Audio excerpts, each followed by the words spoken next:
નમસ્કાર વિદ્યાર્થી મિત્રો, આશુતોષ વિદ્યાલય દ્વારા ચાલતા ઓનલાઈન ક્લાસીસમાં હું આપ સર્વેનું હાર્દિક સ્વાગત કરું છું. આજે આપણે ધોરણ 12 વિષય ગુજરાતીનો અભ્યાસ કરીશું. એમાં પ્રથમ કાવ્ય છે પણ નરસિંહ મહેતાના પદ છે. અખિલ બ્રહ્માંડમાં એના લેખક છે અથવા કવિ છે નરસિંહ મહેતા. નરસિંહ મહેતાનો સમયગાળો 15મું શતક હતું. કેટલામું? 15મું શતક. તો આપણે જોઈએ છીએ કે હાલ 21મી સદી ચાલી રહી છે. કેટલામી? 21મી. તો 15મી શતક એટલે 15મી સદી આજુબાજુના સમયગાળામાં નરસિંહ મહેતા હતા. તો આજથી 500 વર્ષ પહેલાં નરસિંહ મહેતાએ આ બધા પદોની રચના કરેલી. ચાલો આપણે થોડો અભ્યાસ કરીશું. નરસિંહ મહેતા ગુજરાતી ભાષાના આધ્યાત્મિક કવિ નરસિંહ મહેતા. કેવા કવિ કીધા? આધ્યાત્મિક કવિ નરસિંહ મહેતા હતા. નરસિંહ મહેતાનું વતન ભાવનગર જિલ્લાનું તળાજા ગામ હતું. કયું હતું? તળાજા ગામમાં તેમનો જન્મ થયેલો. જો નરસિંહ મહેતાનો જન્મસ્થળ પૂછાય તો ભાવનગર જિલ્લાનું તળાજા, અને નરસિંહ મહેતાની કર્મભૂમિ પૂછાય તો જુનાગઢ આવશે. કઈ આવશે? જુનાગઢ. નરસિંહ મહેતાએ આમ તો પદો લખેલા છે. પદો 2 વિભાગમાં છે. કેટલા વિભાગમાં? 2. એક આત્મચરિતાત્મક અને બીજું કૃષ્ણ ભક્તિના. એવી રીતના 2 પદો લખેલા છે.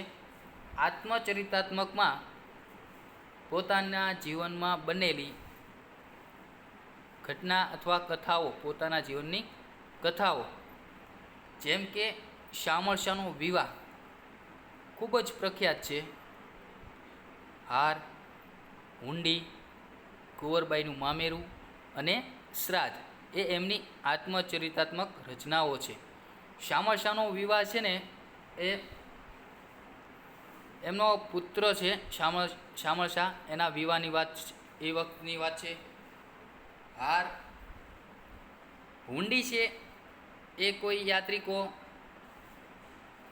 લૂંટાઈ જવાના બીકથી બીજાને હુંડી આપે અને બીજા જ્યાં સ્થળ પર જવાના હોય ત્યાં એને મળી રહે, એક જાતની મૂડી. એવી રીતના હતું. તો અમુક ગામવાળાઓ નરસિંહ મહેતા સિંધે છે કે એ હુંડી સ્વીકારે છે અને તમને દ્વારકામાં મળી રહેશે. તો યાત્રિકો નરસિંહ મહેતાને હુંડી દે છે અને નરસિંહ મહેતા પછી એક પદ ગાય છે, મારી હુંડી સ્વીકારો મહારાજ રે. એ છે કુંવરબાઈનું મામેરું. કુંવરબાઈ નરસિંહ મહેતાના પુત્રી હતા અને એમનું મામેરું ભરતી વખતે શ્રી કૃષ્ણ ચમત્કાર કરે છે અને શ્રાદ્ધ, એમના પિતાનું શ્રાદ્ધ હોય છે. તે સમયની એક ઘટના છે. એમની આ આત્મચરિતાત્મક રચનાઓ છે. નરસિંહ મહેતા ગુજરાતી ભાષામાં ઉત્તમ કોટીના ભક્ત કવિ છે. કેવા છે? ઉત્તમ કોટીના ભક્ત કવિ. એમણે જ્ઞાન, ભક્તિ, વૈરાગ્યના પદો સર્જીને ગુજરાતી કવિતાને રળિયાત કરી છે. કેવી કરી છે? રળિયાત કરી છે. ઝૂલણા છંદમાં લખાયેલા નરસિંહના પ્રભાતિયા લોકકંઠે વસીને આપણે ત્યાં ચિરંજીવી બન્યા છે.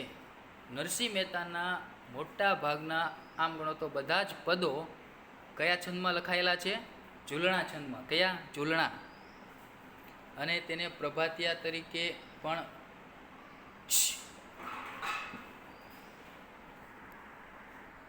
પ્રભાતિયા આજે લોકકંઠે ગવાય છે. પ્રભાતિયા સવારના સમયમાં જે વહેલી પરોઢનો સમય હોય છે ત્યારે ગાવામાં આવે છે.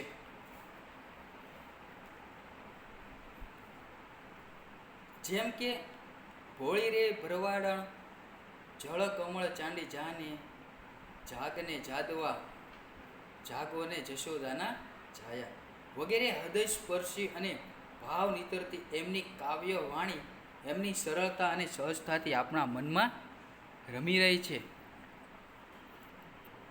જો તમને પૂછવામાં આવે કે લોકપ્રિય પ્રભાતિયા, તો ભોળી રે ભડવારણ, જળ કમળ ચાની જાને અને જાગને જાદુ, આ 3 લખવાના રહેશે. ચાલો હવે આપણે પદમાં શેની શરૂઆત કરીએ છીએ. પદની શરૂઆત કરીએ તો પદમાં શું છે તે જોઈએ. આ પદમાં નરસિંહ મહેતા ઈશ્વરના સર્વવ્યાપક રૂપની લીલાને વર્ણવે છે. ઈશ્વરના સૌથી વ્યાપક એવી એની રૂપી લીલાનું વર્ણન કરે છે. સંસ્કૃતમાં ઉક્તિ છે, એક સત વિપ્રા બહુધા વંદતી, એટલે કે પરમાત્મા તાત્વિક રીતે એક જ છે પણ અનેક રૂપે દેખાય છે. પરમાત્મા તો એક જ છે પણ એના અલગ અલગ ઘણા બધા રૂપ છે. જેમ સુવર્ણ એક છે પણ એમાંથી ઘડાયેલા અલંકારોના નામ જુદા છે. જેમ આપણે એક ઉદાહરણ જોઈએ, સોનું છે એમાંથી અલગ અલગ આભૂષણો બનાવવામાં આવે છે અને એને અલગ અલગ નામ આપવામાં આવે છે. એ રીતે પ્રભુ આ સૃષ્ટિમાં વિવિધ સ્વરૂપે પ્રગટ થાય છે. જ્ઞાનીઓએ રચેલા જ્ઞાન ગ્રંથોને સમજવામાં જે ગેરસમજ કરી છે એને નરસિંહ મહેતા ગરબડ તરીકે ઓળખાવીને હસી કાઢે છે. જ્ઞાનીઓએ જે ગ્રંથો લખ્યા છે એને સમજવામાં કંઈક ગેરસમજ થયેલી છે એવું નરસિંહ મહેતા કહે છે. મહેતા કહેતા એને ગરબડ તરીકે ઓળખાવીને હસી કાઢે છે. આવા પરમેશ્વરને શાસ્ત્ર જ્ઞાન દ્વારા તો ખરા પણ પ્રેમથી પરાકાષ્ઠતા રૂપે ભક્તિ દ્વારા સરસ રીતે પામી શકાય એવી પોતાની પ્રતીતિને આ ભક્ત કવિએ અહીં વિવિધ દ્રષ્ટાંતો દ્વારા દર્શાવી આપી છે.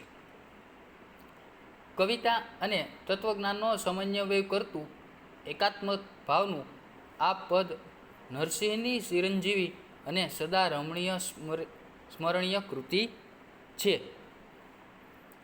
અખિલ બ્રહ્માંડમાં. તો ચાલો આપણે કાવ્યની શરૂઆત કરીએ. પદની શરૂઆત કરીશું.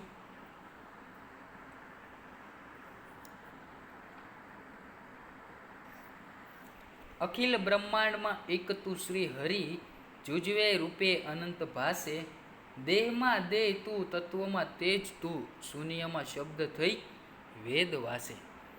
અખિલ બ્રહ્માંડમાં એટલે અખિલ એટલે આખું અથવા સમસ્ત થાય. આખા બ્રહ્માંડમાં એક તું શ્રી હરિ છે. ભગવાન શ્રી કૃષ્ણને કહે છે તું એક જ પ્રભુ છે. જુજવે રૂપે અનંત ભાસે, જુદા જુદા રૂપે અનેક જગ્યાએ તું છો પણ જેનો કોઈ અંત નથી તેવું. ભાસે એટલે થશે અનંત ભાસે એટલે જેનો કોઈ અંત નથી. દેહમાં દેવ તું, તત્વમાં તેજ તું. દેહ, જો આ ખાસ ધ્યાન રાખજો, દેહ સમાનાર્થી શબ્દમાં પૂછાઈ શકે. ધોરણ 12માં બોર્ડની એક્ઝામમાં સમાનાર્થી 2 લખવાના હોય છે. તો દેહ શબ્દ યાદ રાખવાનો. દેહનો સમાનાર્થી શરીર થશે. કાયા અને તન 3 સમાનાર્થી છે. શરીરમાં દેવ તું એટલે શરીરમાં પણ તું. તત્વમાં તેજ તું. તત્વ એટલે અહીંયા પંચ તત્વોની વાત કરી છે. 5 તત્વો જે છે ને એની વાત કરી છે. પંચ તત્વો તો કયા છે એ પણ જોઈ લો. પૃથ્વી, જળ, તેજ, વાયુ અને આકાશ. ફરીવાર, પૃથ્વી, જળ, તેજ, વાયુ અને આકાશ. આ પંચ તત્વોમાં પણ તું જ છે એવું નરસિંહ મહેતા કહે છે. શૂન્યમાં શબ્દ થઈ વેદ વાસે. વાસે એટલે વાસ કરવો અથવા રહે છે. બરાબર છે. શૂન્ય જેવા શબ્દમાં પણ વેદમાં પણ કોનો વાસ છે? શ્રી કૃષ્ણનો વાસ છે, પરમાત્માનો વાસ છે. આગળ જોઈએ. પવન તું, પાણી તું, ભૂમિ તું. ભૂધરા વૃક્ષ થઈ ફૂલી રહ્યો આકાશે, વિવિધ રચના કરી અનેક રસ લેવાને, શિવ થકી જીવ થયો એ જ આશે. પવનમાં તું, પાણીમાં તું, ભૂમિમાં તું અને ભૂધરામાં. ભૂધરા જો શબ્દ છે, શબ્દ સમૂહ માટે એક શબ્દ તરીકે પૂછાઈ શકે. ભૂધરા એટલે ભૂમિને ધારણ કરનાર. ભૂધરા શબ્દ સમૂહ માટે એક શબ્દ વપરાય તો ભૂમિને ધારણ કરનાર. વૃક્ષ થઈ ફૂલી રહ્યો આકાશે, વૃક્ષ થઈ જેમ વૃક્ષ ખીલીને વૃક્ષના પાંદ અને ફૂલ જેવી રીતના ખીલીને આનંદ લઈ રહ્યા હોય એવી રીતના વૃક્ષ થઈ ફૂલી આનંદ મેળવી રહ્યા છે આકાશે, એવું કહે છે. વિવિધ રચના કરી અનેક રસ લેવાની. વિવિધ રચના એટલે અલગ અલગ બધી રચના કરી. તમે જુઓ તો પશુ પક્ષી અલગ અલગ, માણસ, બધી જ વસ્તુમાં અલગ અલગ રચના કરી, પણ બધાનો અલગ અલગ રસ લેવા માટે. શિવ થકી જીવ થયો એ જ આશે. અહીં શિવ એટલે પરમાત્મા, થકી જીવ, જીવ એટલે મનુષ્ય થશે. મનુષ્ય થયો એ જ આશે. શિવ સાથે મિલન થશે એવી આશાએ થયો છે જન્મ. માણસનો જન્મ થાય પછી તેનું મૃત્યુ નક્કી જ હોય છે. મૃત્યુ થાય ત્યારે ખબર હોય તો શમશાને શિવના મંદિરે દર્શન કરવામાં આવે છે. ત્યારે શિવ થકી તેમનો મિલન થાય છે એ જ આશાએ. આગળ જોઈએ. વેદ તો એમ વધે, વધે એટલે કહે, શ્રુતિ સમૃદ્ધિ શાખ દે. શ્રુતિ એટલે શ્રવણ દ્વારા પ્રાપ્ત કરેલું વેદ, અથવા અહીં વેદ સમૃદ્ધિ એટલે વેદ પછીના ધર્મશાસ્ત્રો. શાખ એટલે સાથે, શાખ તળપદો શબ્દ છે, એનો અર્થ થાય સાથ, સાથ દે. કનક કુંડળ વિશે ભેદ નો હે. કનક એટલે સોનું થશે. કુંડળ કાનમાં પહેરવાનું એક ઘરેણું, બરાબર છે, અથવા આભૂષણ. ઘાટ ઘડિયા પછી નામ રૂપ જુજવા. અલગ અલગ ઘાટ બનાવ્યા હોય અને એને અલગ અલગ નામ આપેલા. અંતે તો હેમનું હેમ હોય. અંતે હેમ એટલે સોનું થશે. સોનું એ સોનું જ હોય છે. જોઈએ. વેદ તો એમ વધે એટલે કહે છે, વેદ તો એમ કહે છે કે શ્રવણ દ્વારા પ્રાપ્ત કરેલું વેદ અને વેદ પછીના ધર્મશાસ્ત્રો સાથ દે. કનક કુંડળ વિશે ભેદ નહોતે. કનક એટલે સોનું, સોનું છે, પણ સોનું અને આભૂષણ બંને વચ્ચેનો ભેદ જુઓ. ઘાટ ઘડ્યા પછી નામ રૂપી જુજવા. સોનામાંથી આભૂષણ બનાવવામાં આવે. તમે જુઓ, વીંટી બનાવવામાં આવે છે સોનાની, હાર બનાવવામાં આવે છે, એવી અલગ અલગ આભૂષણો બનાવવામાં આવે છે. તો અલગ અલગ ઘાટ આપવામાં આવે છે. ઘાટ ઘડ્યા પછી નામરૂપી જુજવા, અલગ અલગ નામ આપવામાં આવે છે.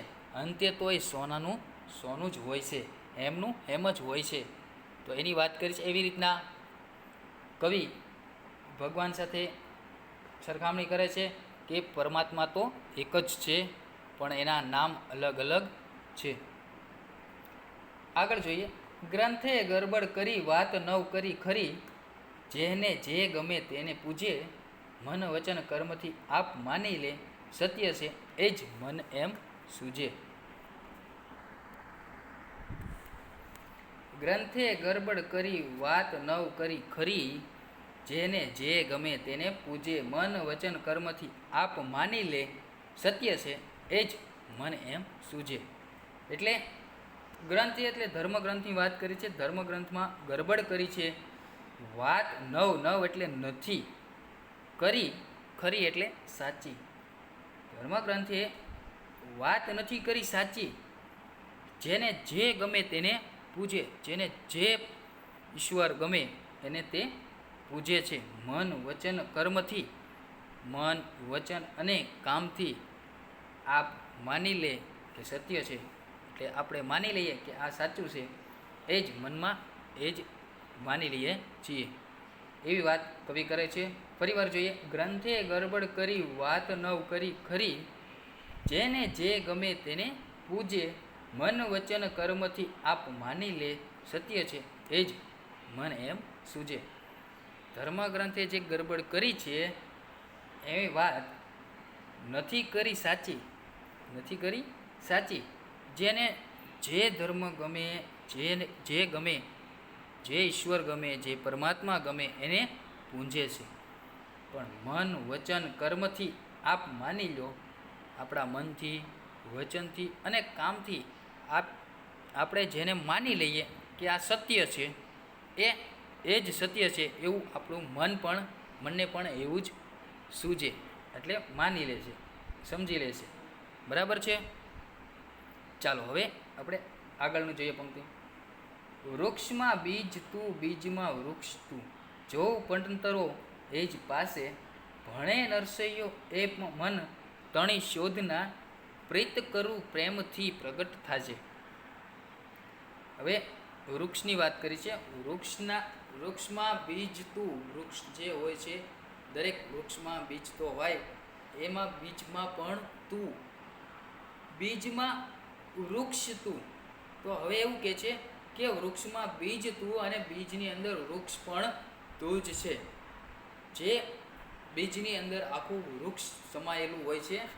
જેમ કે જે બીજ હોય એમાં તે વૃક્ષના પાન, ડાળી, થડ અને બીજા અલગ અલગ નવા બીજ, ઘણા બધા બીજ હોય છે.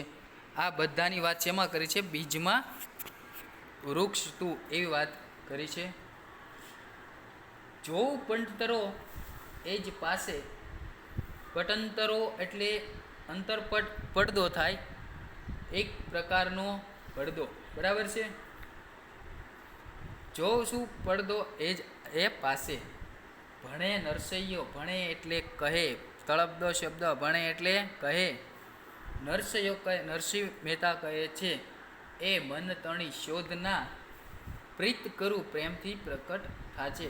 હું મનથી શોધી રહ્યો છું અને પ્રેમ કરું છું અને પ્રેમથી પ્રકટ થશો. ફરીવાર જોઈએ.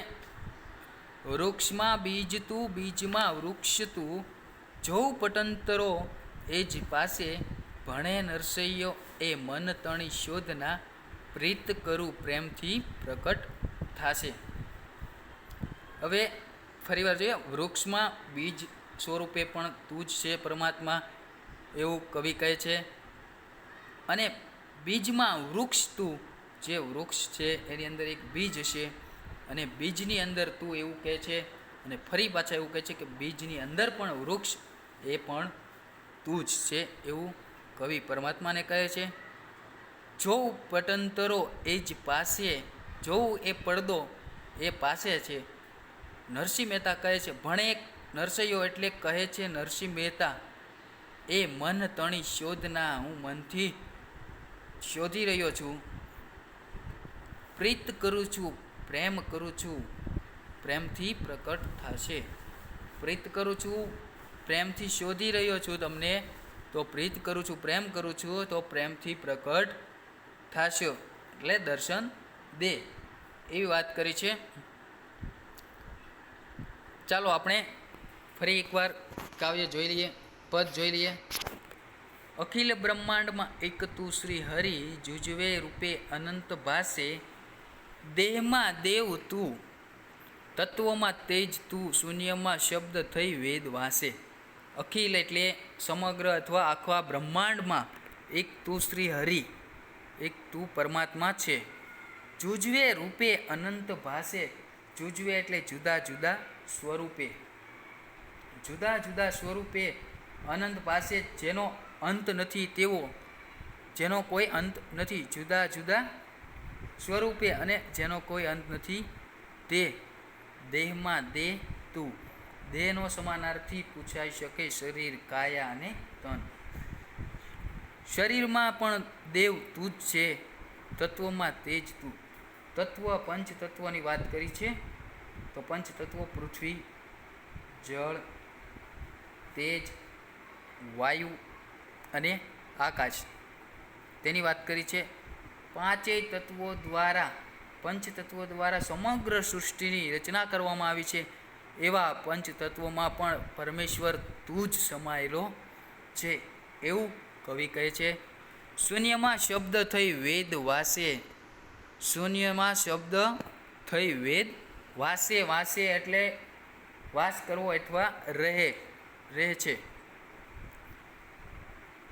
પવન તું, પાણી તું, જમીન તું, ભૂધરા, વૃક્ષ થઈ ફૂલી રહ્યો આકાશે, વિવિધ રચના કરી અનેક રસ લેવાને, શિવ થકી જીવ થયો એ જ આશે. પવનમાં પણ તું જ પરમેશ્વર, પાણીમાં તું, ભૂમિમાં તું. ભૂધરા શબ્દ સમૂહ માટે એક શબ્દ પૂછાઈ શકે. ભૂધરા એટલે ભૂમિને ધારણ કરનાર. શું થશે? ભૂમિને ધારણ કરનાર. વૃક્ષ થઈ ફૂલી રહ્યો આકાશે, વૃક્ષ થઈ અને એનો જે આનંદ લઈ રહ્યો છે આકાશે, એની વાત કરી છે. વિવિધ રચના કરી અનેક રસ લેવાને, વિવિધ રચના કરી છે. વૃક્ષ, પ્રાણી, પશુ, પક્ષી, માણસ, મનુષ્ય, દરેક જાતની અલગ અલગ રચના કરી અલગ અલગ રસ લેવા માટે. શિવ થકી જીવ થયો એ જ આશે. શિવની સાથે મિલન કરવાનો જીવ એટલે અહીંયા થશે મનુષ્ય, માણસ. જીવ શિવ સાથે મિલન કરવાની આશાએ જ જન્મ લીધો છે. વેદ તો એમ વદેશ, શ્રુતિ સમૃદ્ધિ શાખ દે. કનક કુંડળ વિશે ભેદ નહયે, ઘાટ ઘડિયા પછી નામરૂપી જુજવા. અંતે તો હેમનું હેમ. વેદ તો કહે એમ કે, વદે એટલે કહેવું થશે હો, કહે. શ્રુતિ એટલે શ્રવણ દ્વારા પ્રાપ્ત કરેલું વેદ, અને સમૃદ્ધિ એટલે વેદ પછીના ધર્મશાસ્ત્રો.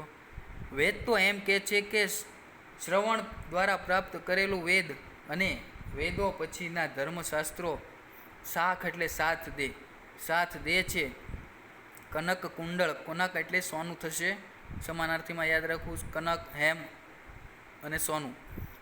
કુંડળ એટલે થશે કાનમાં પહેરવાનું એક ઘરેણું. વિશે ભેદ નોયો, બંને વિશે ભેદ એટલો બધો નથી. ઘાટ ઘડ્યા પછી નામ રૂપી રૂપ જુજવા. અલગ અલગ સોનામાંથી અલગ અલગ આભૂષણ બનાવવામાં આવે છે, અલગ અલગ ઘાટ આપવામાં આવે છે, અને પછી તેને અલગ અલગ નામ આપવામાં આવે છે. અંતે તો હેમનું હેમ હોય. અંતે તો શું? એ સોનું જ છે. ગ્રંથિએ ગરબડ કરી, વાત નવ કરી ખરી. જેને જે ગમે તેને પૂજે, મન વચન કર્મથી આપ માની લે. સત્ય છે એ જ મન એમ સૂજે. ધર્મગ્રંથે ગરબડ કરી છે, વાત નવ એટલે નથી, કરી ખરી એટલે સાચી. ધર્મગ્રંથે ગરબડ કરી છે, વાત નથી કરી સાચી. જેને જે ગમે તેને તે પૂજે. જેને જે યોગ્ય લાગે તેને, અને જેને જે ગમે તે ઈશ્વર પરમાત્માને પૂજે છે. મન વચન કર્મથી આપ માની લે. સત્ય છે એટલે મનથી, વચનથી અને કર્મ એટલે કામથી આપ માની લો કે આ સત્ય જ છે. એ જ મન માની લે છે કે આ સત્ય છે, સૂજે છે. વૃક્ષમાં બીજ તું, બીજમાં વૃક્ષ તું. જોઉં પટંતરો એ જ પાસે. ભણે નરસૈયો એ મન તણી શોધના. પ્રીત કરું પ્રેમથી પ્રગટ થશે. વૃક્ષના બીજમાં પણ પરમાત્માનો વાસ રહેલો છે, અને બીજની અંદર પણ વૃક્ષ છે, એમાં પણ પરમાત્માનો વાસ રહેલો છે. કે જે વૃક્ષનું બીજ છે એમાંથી વૃક્ષ ઉત્પન્ન થશે, અને એ વૃક્ષની અંદર પણ ઘણા બધા બીજ ઉગશે, અને એ બધામાં પણ પરમાત્મા તારો જ વાસ છે. જોઉં પટ્યંતરો એ જ પાસે. પટ્યંતરો એટલે એક પડદો અંતરપટ થશે. ભણે નરસૈયો, ભણે એટલે કહે છે, નરસિંહ મહેતા કહે છે, એ મન તણી શોધના. મનથી હું શોધી રહ્યો છું. પ્રીત કરું પ્રેમથી પ્રગટ થશે. પ્રેમ કરું છું પ્રેમથી પ્રગટ થશે, એવું કહે છે. અહીંયા આ કાવ્ય સમાપ્ત થાય છે પદ. ચાલો આપણે હવે શબ્દ સમજૂતી જોઈ લઈએ. અખિલ એટલે આખું સમસ્ત, જુજવે રૂપે જુદા જુદા સ્વરૂપે. અનંત, અનંતનો અર્થ થશે જેનો અંત નથી તેવું. ભૂધરા ભૂમિને ધારણ કરનાર. શબ્દ સમૂહ માટે એક શબ્દ પૂછાઈ શકે. શ્રુતિ શ્રવણ દ્વારા પ્રાપ્ત કરેલું, અહીં એક વેદ છે. સમૃદ્ધિ તો અહીં વેદ પછીના ધર્મશાસ્ત્રો. કુંડળ કાનમાં પહેરવાનું એક ઘરેણું. પટંતર અંતરપટ અથવા પડદો. તો વિદ્યાર્થી મિત્રો, આજ માટે એટલું. આવતા લેક્ચરમાં નવા ટોપિક સાથે ફરી મળીશું. હવે આપો મને રજા. હોમવર્કમાં સ્વાધ્યાય લખવાનો રહેશે. આભાર.